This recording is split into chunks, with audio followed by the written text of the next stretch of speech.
ఆధైర్యపడొద్దు, అండగా ఉంటాం. కేంద్ర మంత్రి బండి సంజయ్ బాన్సువాడ ఘటనలో బాధిత కుటుంబాలు ఆధైర్యపడొద్దని, అండగా ఉంటామని కేంద్ర మంత్రి బండి సంజయ్ మీడియా సమావేశంలో అన్నారు.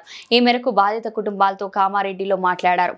బాన్సువాడ పట్టణంలో ఇటీవల జరిగిన ఘటనపై కేంద్ర హోంశాఖ సహాయ మంత్రి ఆరా తీశారు. పట్టణంలోని బీజేపీ జిల్లా కార్యాలయంలో బాన్సువాడ ఘటనలో అరెస్ట్ అయిన వారి కుటుంబ సభ్యులను బండి సంజయ్ పరామర్శించారు. ఘటనకు సంబంధించిన వివరాలను అడిగి తెలుసుకున్నారు. పార్టీ పరంగా జరిగిన ఘటన కాదు. బాన్సువాడ బీజేపీ ఇన్ఛార్జ్ ఎండల లక్ష్మీనారాయణ ఘటన వివరాలు బండి సంజయ్ కు వివరించారు. ఇది పార్టీ పరంగా జరిగిన గొడవ కాదని, ఒక యువతి పట్ల అసభ్యంగా కొందరు ప్రవర్తించారని బాధితులు పేర్కొన్నారు.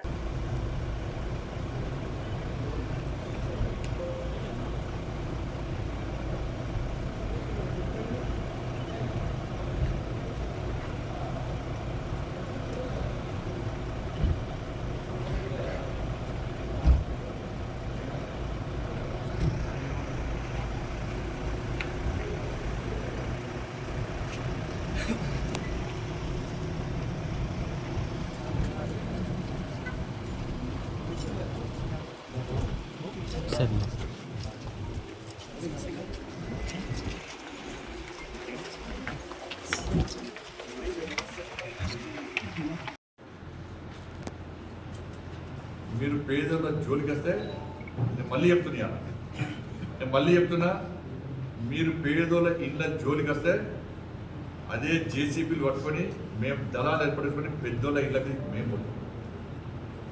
పెద్ద బఫర్ జోన్ ఉన్నారో, ఎఫ్టీఎల్ ఉన్నారో, ఎవరైతే ఉన్నారో వాళ్ళ జోలికి మేము పోతాం. ఇది శాంతి భద్రత సమస్య వస్తే ఇలా మీకే వస్తాం.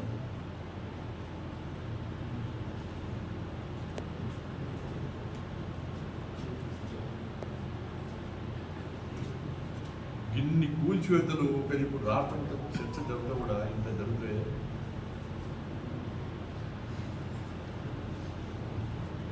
కానీ ప్రజలకు అప్పీల్ చేస్తున్నా, గ్రామ పంచాయతీ జెడ్పీటీసీ ఎంపీటీసీ ఎన్నికల పేరుతోని మళ్ళీ కాంగ్రెస్ పార్టీ దగ్గరికి వస్తున్నది. తెలంగాణ ప్రజలు ఒక్కసారి ఆలోచించారు. మీరు మున్సిపల్ ఎన్నికల్లో, గ్రామ పంచాయతీ ఎన్నికల్లో కాంగ్రెస్ పార్టీకి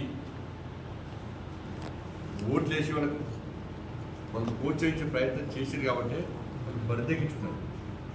మేము 2,500 రూపాయలు ఇవ్వకుండా మాకు ఓట్లు వేసారు, 4,000 రూపాయలు ఆసన పెన్షన్ ఇవ్వకుండా మాకు ఓట్లు వేసారు, రైతు భరోసా ఇవ్వకుండా మాకు ఓట్లు వేసారు,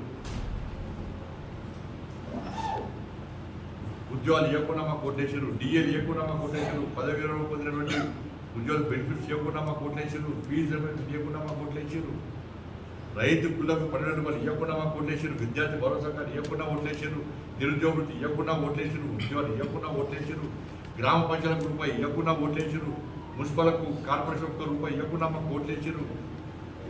మేము ఆడిందే ఆట పాడిందే పాట అని చెప్పి ఇలా కాంగ్రెస్ పార్టీలు గల్లా ఎగురు తిరుగుతుంటే దానికి మీరందరూ తీసుకున్న ఒక చిన్న తప్పుడు నిర్ణయమే ఇలా మన బతుకులు నాశనం కావడానికి కారణమైంది. ఇస్తారు మన రేపు ఉండవు ఇవ్వాలి, ఇవ్వకుండా మాత్రం ఇవాళ కాంగ్రెస్ పార్టీ ఏం చేయాలో ఇస్తాం. రైతు భరోసా రాష్ట్ర ముఖ్యమంత్రి గారు మిర్యాలు కూడా చెప్పాడు, 4వ తారీఖు నాడు ఫిబ్రవరి 4వ తారీఖు చెప్పాడు. రైతు భరోసా 9,000 కోట్ల రూపాయలు రెడీ ఉన్నాయి, ఎన్నికలు కాగానే ఇస్తామన్నాడు. మొన్న క్యాబినెట్ మీటింగ్లో కనీసం చర్చ లేదు, దాని మీద చర్చ లేదు.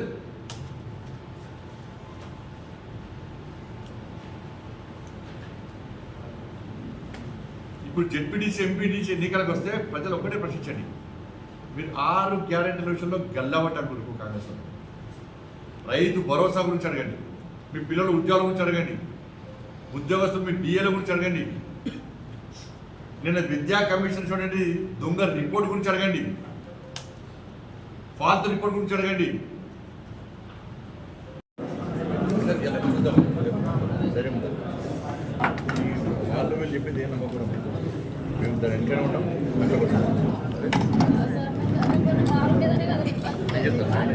సాయం చేసిన వాళ్ళు కూడా చేస్తాం, సాయం చేసిన వాళ్ళు కూడా చేస్తాం.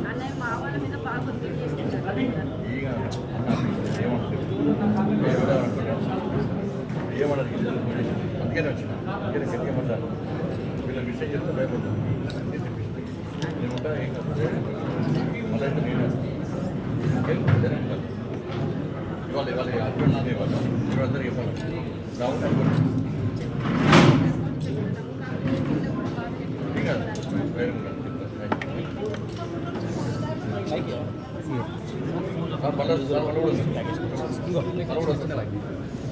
వేరే అందరికి అర్థం వచ్చిందన్నమాట.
సంబంధించి ప్రశిక్షణ శిబిరాల సందర్భంగా కామారెడ్డి రావడం జరిగింది.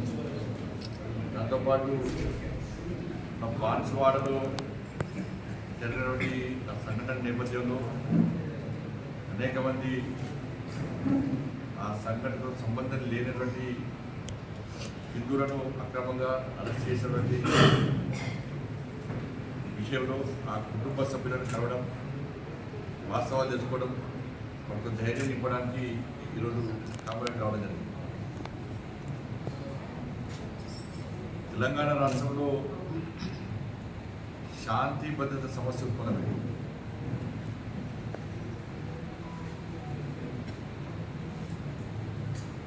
ఈరోజు రాహుల్ గాంధీ గారు వచ్చారు. రాహుల్ గాంధీ గారు శిక్షణ శిబిరాల కోసం వచ్చారు. ఇవాళ రాహుల్ గాంధీ గారికి 2-3 విషయాలు సవాల్ ఇస్తుంది. నీ శిక్షణ శిబిరాలు పక్క పెట్టు. శిక్షణ శిబిరాలు దేనికోసం పెట్టుకుంటారు ఇవాళ కాంగ్రెస్ పార్టీ అంటే మన సాక్షాత్తు రాష్ట్ర ముఖ్యమంత్రి అయిపోయాడు. దేశం మొత్తం చూసుకుంటే 10,000 కోట్లు కాంగ్రెస్ పార్టీ కార్యకర్తలు ఢిల్లీకి మూటలు పంపించాడు. తెలంగాణ రాష్ట్రంలో 1000 కోట్ల రూపాయలు కార్యకర్తలు వసూలు చేసి ఢిల్లీకి పంపించాడు. ఇవాళ కార్యకర్తలు ఏ విధంగా కలెక్షన్ చేయాలి, 1000 కోట్లు ఏ విధంగా ఢిల్లీకి పంపాలనో వాళ్ళకు చెప్పడానికి వచ్చినవా, వాళ్ళకి శిక్షణ ఇవ్వడానికి వచ్చినా రాహుల్ గాంధీ చెప్పాలి. దాంతోపాటు తెలంగాణ రాష్ట్రంలో ఒక రాచరిక పాలన కొనసాగుతుంది. ఒకవైపు ఇళ్లను కూర్చోడం, ఇంకోవైపు దేవాలయాలను కూర్చోడం. ఎన్నికల ముందొచ్చి ఊకదంపుడు ఉపన్యాసాన్ని చూడాలి రాహుల్ గాంధీ గారికి కావాల్సింది. ఇవాళ ఏ మాత్రము ఈ తెలంగాణ రాష్ట్రంలో పేద ప్రజల మీద అభిమానం ఉంటే, నీకు చిత్తశుద్ధి ఉంటే, నువ్వు ఎన్నికల ముందు మాట్లాడడానికి కట్టుబడి ఉన్నట్టయితే ఇవాళ రాహుల్ గాంధీ గారు వచ్చింది శిక్షణా శిబిరాలు కాదు, హైడ్రా కూల్చివేతలో పేద ప్రజలు పడ్డ ఇబ్బందులు, గాంధీ విగ్రహం పెడుతుంది అని చెప్పి ఆయన శ్రీనివాస్ వాళ్ళ తల్లి ఏడుస్తున్నది.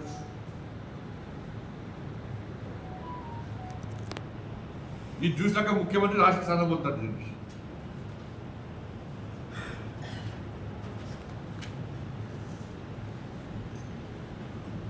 వాళ్ళ హిందూ సమాజానికి అప్పీల్ చేస్తున్నాడు.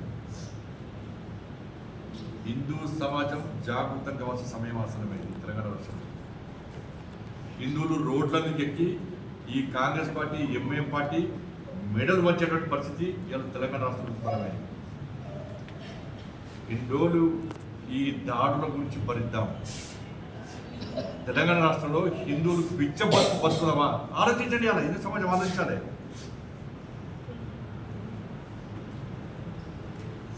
దేవాలయం దేవుని మొక్కుడు కాదు, దేవుని మొక్కి సొంత కోరికలు తీరాలి, నా కష్టాలు పోవాలని చెప్పి మొక్కటోడు హిందూ కాదు. నేను మళ్ళీ చెప్తున్నా, అలా కామారెడ్డి వేదిక చెప్తున్నాను. బొట్టు పెట్టుకొని దేవుని మొక్కటోడు హిందూ కాదు. అటువంటి వ్యక్తులకు దేవుడు కరుణా కటాక్షాలు ఉన్నాయి. ఇలా ఏ దేవుని మొక్తామో, ఏ దేవుని కరుణా కటాక్షంతో మనం బతుకుతున్నామో, ఆ దేవుల మీద దాడి జరిగినప్పుడు స్పందించినోడు హిందువే కాదు. ఇలా స్పందించాల్సిన సమయం వచ్చింది కాబట్టి అప్పీల్ చేస్తున్నాను. ముత్యాలమ్మ గుడి మీద దాడి చేస్తే సమాజం స్పందించేది. మళ్ళీ బజరంగ దళ్, హిందూ వాహిని, బీజేపీ మా కార్యకర్తలు అరెస్ట్ చేశారు. జైలుకి పోయిన కార్యకర్తలు లాఠీ దెబ్బలు కొట్టిన పోలీసులు జైలుకి పోయినా. మేము పెద్దమ్మ గుడి దేవాలయం దాడి చేసింది కాంగ్రెస్ పార్టీ ప్రభుత్వం. కార్యకర్తలు జైలుకి పోయిన లాఠీ దెబ్బలు తిన్నారు. స్పందించింది మేమే. హిందూ సమాజం రాదు. బాన్స్వాడలో అమాయకమైన యువకులను అరెస్ట్ చేసి జైల్లో పెట్టిన కుటుంబాలు ఘోషిస్తున్నాయి, ఏడుస్తున్నారు. వాళ్ళు బయట ప్రపంచంతో సంబంధం లేదు. బాన్స్వాడ పోతా అంటే మా రాష్ట్ర అధ్యక్షుడితో పాటు అందరూ నాయకులను అరెస్ట్ చేస్తున్నారు. హిందూ సమాజం మాట్లాడేది. షాజహాన్పురంలో చరిత్ర, పురాతన చరిత్ర, హనుమాన్ దేవాలయం దాడి చేస్తే బయటికి వెళ్ళారు, బయటికి మాట్లాడారు. వదిలిపెడదామంటే మేము కూడా వదిలిపెడతాం. ఇదేం పద్ధతి అండి? హిందూ సమాజం ఎన్నో పరిస్థితులు ఆలోచించాలి, గుండె మీద చేసుకుని ఆలోచించండి. వాళ్ళ కాంగ్రెస్ పార్టీ ప్రభుత్వం తెలంగాణ రాష్ట్రంలో ఏర్పడిన తర్వాత 2 సంవత్సరాల్లో ఈ తీసుకున్నారు. పెద్ద పెద్ద దగ్గర పేదోళ్ళ ఇల్లు కూల్చి ఒక మెసేజ్ ఇచ్చారు, బేరసాలకు రండి, మేము ఇట్లా కూల్చేస్తాం. పేదలు ఎట్లా పైసలు ఇయ్యరు, వాళ్ళు కష్టపడి ఇల్లు కట్టుకున్నారు. వాళ్ళు కూల్చేసారు. పెద్దలతో బేరసారాలు పెట్టుకున్నారు. ఎంత చంపుతానో అంత చంపుకున్నారు. ఇలా కాంగ్రెస్ పార్టీ చర్చకు సిద్ధమా? చలో అదే హైడ్రా అధికారులను పట్టుకొని, మీడియాను పట్టుకొని, చలో మేము వస్తాం. బఫర్ జోన్లో ఎన్ని ఉన్నాయి, ఎఫ్టీఎల్లో ఎన్ని ఉన్నాయో, ఎన్ని కూడా చూద్దామా అని. చలో ఎన్ని పెద్ద పెద్ద ఇల్లు ఉన్నాయి, ఎన్ని పేదలు కూర్చున్నారో ఇలా చూద్దామా. సైడ్ ఇన్స్పెక్షన్ చేద్దామా, రమ్మని చెప్పండి. కాంగ్రెస్ పార్టీ రమ్మని చెప్పండి. వాళ్ళు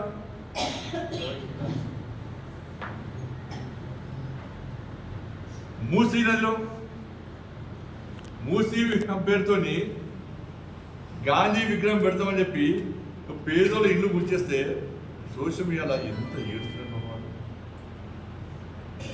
ఇంకా గాంధీ మహాత్ముడు ఆ రోజు కాంగ్రెస్ పార్టీ యొక్క మూర్ఖత్వం ఆ రోజు గ్రహించి స్వాతంత్రం వచ్చిన తర్వాత కాంగ్రెస్ పార్టీ రద్దు చేయాలని భావించింది. ఇలా గాంధీ ఆత్మకు శోభిస్తుంది కదా, పేదల కోసం పట్టాడు గాంధీ మహాత్ముడు. అటువంటి గాంధీ విగ్రహం పేరు చెప్పి ఇలా పేదోళ్ళ ఇల్లు గుర్చేస్తే మేము గుజరాత్లో సర్దార్ పటేల్ విగ్రహం పెట్టాము. ప్రపంచమంతా అప్పుడపరిచింది ప్రశంసలు అందుకుంటాం మేము. సర్దార్ పటేల్ విగ్రహం పెట్టి ప్రశంసలు అందుకుంటాం. ఇలా కాంగ్రెస్ పార్టీ గాంధీ విగ్రహం పెట్టి అబాస్ పాలిస్తున్నది, ప్రజలు శాపనార్థాలు ఎదుర్కొంటున్నారు. ఏడుతురు పేదలు. ఖమ్మంలో భూదాన్ భూముల పేరుతో 800 ఇల్లు కూల్చేసారు. 800 ఇల్లు కూల్చేసారు. మరి కూల్చేసేమైనా కడతారా అంటే ఏ ల్యాండ్ కాస్ట్లీ ల్యాండ్, ఒకప్పుడు మామూలు ల్యాండ్ కూడా కాస్ట్లీ ల్యాండ్ అమ్ముకోవాలి, కమర్షియల్ క్యాంపస్ కట్టించుకోవాలి, పర్సంటేజ్ తీసుకోవాలి, వేరే సరాలు కావాలి, పైసలు అమ్ముకోవాలి. ఎక్కడైనా ఏదైనా జాగా ఇల్లు ప్రభుత్వ జాగా తీసేస్తున్నట్టే ప్రభుత్వానికి ఒక ప్రణాళిక ఉండాలి. ఆ పేదలు కట్టుకున్నారు, మీ బలిసం ఉంటే కుట్టుకోండి కూరొంటారు, కానీ బలిసం జోలికి కోరు, పేద జోలికి పచ్చపోతారు. ఇవాళ నేను చూస్తాం, నిన్న ఖమ్మంలో సార్ ఇంటర్మీడియట్ ఎగ్జామ్స్ ఉన్నాయి సార్, నా పిల్లలకు 10th ఎగ్జామ్స్ ఉన్నాయి సార్, సర్టిఫికేట్ మొత్తం దానిలో ఉన్నది సార్, ఇలా ఎగ్జామ్ రాయాలి సార్, నా బిడ్డ కష్టపడ్డారు సార్, 10th హైయెస్ట్ మార్క్స్ వచ్చినాయి సార్, కలెక్టర్ వాళ్ళ కళలు కట్టాం సార్, ఇలా ఎగ్జామ్ రాయలేని పరిస్థితులు చెప్పి సోషల్ మీడియాలో పేద ప్రజలు చెప్తుంటే కనీసం రాష్ట్ర ముఖ్యమంత్రి ఆయన విద్యాశాఖ మంత్రి